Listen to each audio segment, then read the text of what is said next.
Halo semuanya, ketemu lagi di sesi AMA kali ini.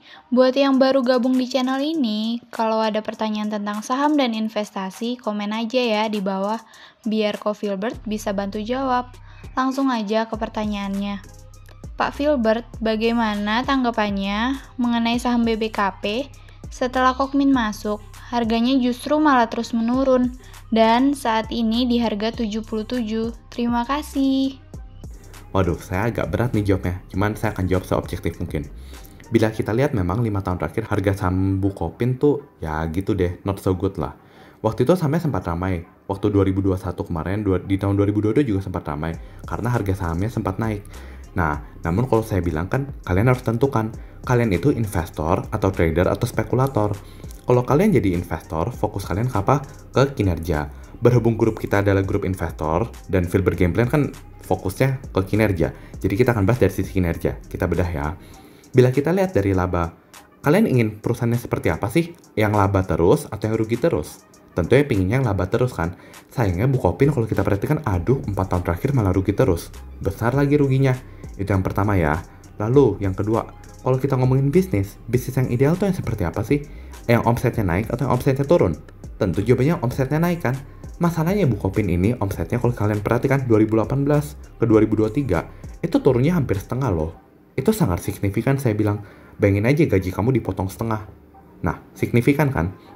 Jadi sebenarnya dari sini kalau kita tanya apakah Bukopin ini selera fundamental investor atau enggak? Jawabannya adalah kok kayaknya enggak ya. Nah, namun kalau kita perhatikan di market itu sering dibilang wacana, oh Kokmin masuk. Kokmin kan sudah sangat kuat, dananya tebal, berpengalaman, dan bukan sembarang orang. Nah, dengan begini harapannya Bukopin bisa turn around kan. Nah, kalau kata tadi, saya punya satu istilah yang saya sering banget ucapkan di grup kita, yaitu show me the money. Show me the money itu adalah, oh katanya mau ini, katanya mau itu, katanya mau ini itu. Kalau saya bilang, kalau udah kejadian, baru cari saya lagi. Baru kita mikirin sama-sama. Kalau enggak misalkan dibilang apa, dari 10 rumor paling cuma satu yang benar. Kalau misalnya 10-nya kalian take action based on 10 rumor itu, terus 9-nya nggak jadi, apakah itu bijak? Enggak kan? Lebih baik apa? Tunggu beneran sudah kinerja dan recover, baru nanti kita analisa lagi apakah saham ini worth it atau enggak. Kinerja recover yang dimaksud apa? Ya at least jangan merugi lah, at least bisa laba. Even better kalau laba dan labanya besar. Gitu. Pada saat itu baru saya akan luangkan waktu lebih untuk analisa Bukopin ini mungkin. Kalau saya jadi kalian, saya bakal kayak gitu. Oke, sekaligus ini saya pengen share tips saja untuk tentang bisnis perbankan ya. Dalam perbankan ada dua hal yang paling penting, tugas kalian. Pertama, kalian harus bisa menghimpun dana dari masyarakat. Kalau bisa dari masyarakat muda juga, dan kalau bisa dari dana tabungan yang kayak BCA. Perhatiin nggak bunga BCA berapa? Di bawah 1%. Komplain nggak customernya? Enggak, dengan senang hati. Ini BCA saya mau nabung. Gitu kan di savings account. Itu step pertama, yaitu apa? Menghimpun dana. Yang kedua adalah menyalurkan kredit dengan tepat. Jangan sampai kamu salurin yang macet banyak. Kalau macet banget kan akhirnya apa? Write off, kinerjanya turun. Bahkan bisa jadi merugi. Nah, kalau misalnya sebelum kalian membeli saham perbankan, kalian harus bisa jawab dua pertanyaan ini. Pertama, apakah bank ini punya reputasi baik di mata masyarakat umum ya? Intinya, kalau kalian mau nggak jadi nasabahnya dia? Gitu. Atau kalian cuma mau nabung di depositonya karena bunganya dia bayar 5% ke atas?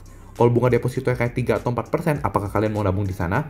Or even, apakah kalian mau nabung di savings account sana yang bunganya 1 atau 2%? Itu pertanyaan pertama ya. Kemampuan dalam menghimpun dana. Kedua, apakah company ini dalam menyalurkan kredit prudent gak sih? Yang macet berapa? NPL-nya berapa? Oh, misalkan angkanya segini, kalian compare sama beberapa contoh bank lain. Saya bilang, jangan ambil BCA. BCA tuh terlalu hebat.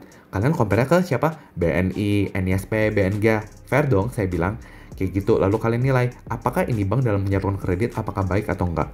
Setelah menjawab itu dua, misalkan dua-duanya centang, barulah saya bilang ini saham worth it untuk didalami. Gitu teman-teman.